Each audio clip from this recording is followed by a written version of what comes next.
कहते हैं ना, भगवान हर किसी के कर्मों का हिसाब करते जरूर है, फिर भले वो देर से सही। अगर आपके साथ किसी ने धोखाधड़ी या चीटिंग करी हो या आपका पैसा लेके देना भूल गया हो, आप बहुत निराश हो, तो ये कहानी आपके लिए है। एक माधवपुर नाम का गांव होता है, जहाँ एक परिवार रहता है। वो परिवार बहुत धनी होता है। परिवार तो छोटा ही होता है, जहाँ एक पति पत्नी और एक बच्चा, सिर्फ ये तीन ही लोग रहते हैं। बच्चे को भी आर्मी में जाने का शौक होता है। जैसे ही वो बड़ा होता है, आर्मी ज्वाइन भी कर लेता है। सब कुछ बढ़िया चल रहा होता है। बच्चा आर्मी ज्वाइन करने के बाद नौकरी पे भी चला जाता है। जैसे ही वो नौकरी पे जाता है, कुछ दिनों बाद ही उसे पता चलता है कि उसके माँ बाप एक एक्सीडेंट में मारे गए हैं। बेचारा बहुत दुखी होता है। वो छुट्टी लेके वापस आता है और अपने माँ बाप के अंतिम संस्कार करता है। अंतिम संस्कार तो कर देता है, पर पीछे उसके माँ बाप बहुत कुछ छोड़ गए होते हैं। घर, जमीन, सब सारी संपत्ति, जिसे वो देख रेख करने वाला वो सिर्फ अकेला होता है।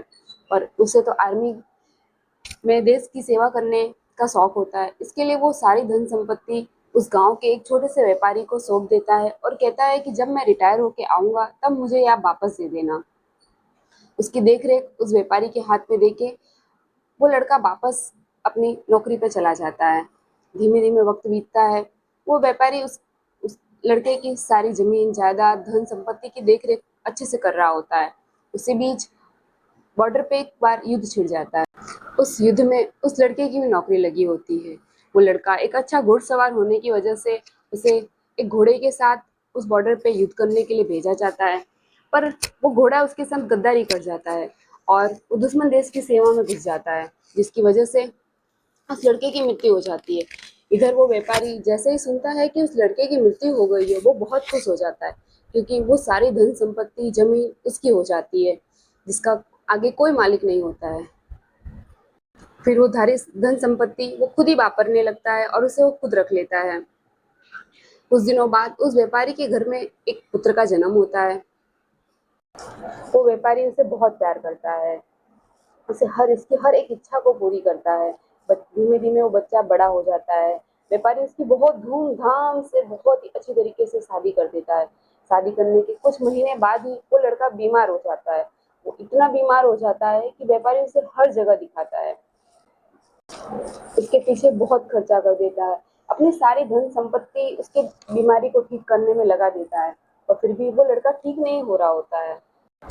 अंत में नौबत यहाँ तक आ जाती है कि व्यापारी की सारी धन संपत्ति समाप्त हो चुकी होती है। उसके पास अंतिम 8 आने ही बचे होते हैं और कुछ नहीं बचा होता है। फिर भी उसका लड़का ठीक नहीं हुआ होता है।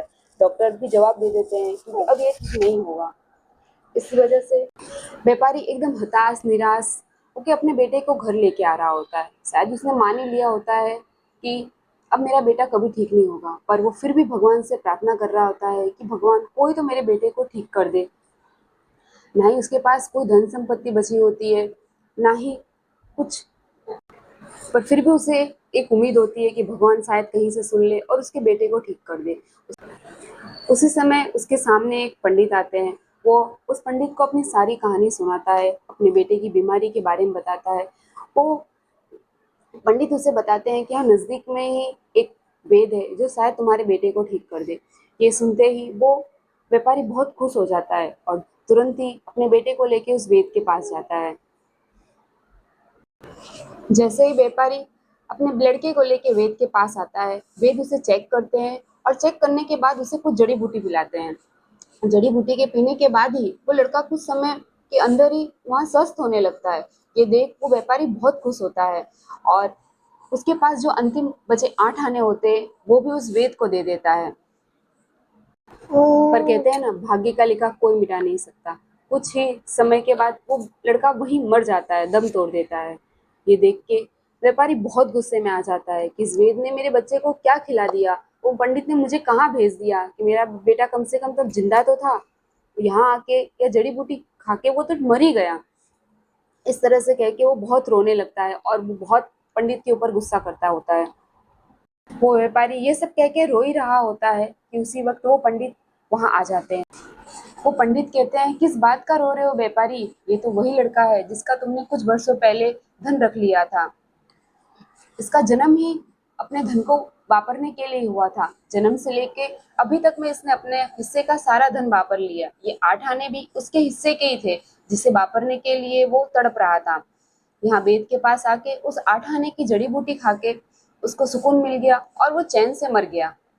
ये सब सुन के व्यापारी को सब कुछ याद आ जाता है और वो फिर अपने किए हुए गलतियों पे बहुत अफसोस करता है। पर वो पंडित से पूछता है कि ठीक है, ये मेरी गलती थी, ये मेरे गुनाह की सजा थी, पर इस लड़की का क्या जिससे इसने शादी करी है, उसे कैसे विधवा छोड़ के चला गया ये। तब वो पंडित कहते हैं ये वही लड़की है जिसने पिछले जन्म में घोड़ी के रूप में इसके संग गद्दारी की थी, जिसकी वजह से इस लड़के की मृत्यु हुई थी, जो इसकी सजा इसे इस जन्म में मिली है।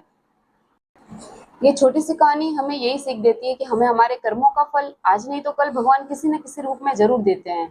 अगर ये आपको कहानी अच्छी लगी हो तो चैनल को लाइक, सब्सक्राइब, शेयर जरूर करें। राधे राधे दोस्तों।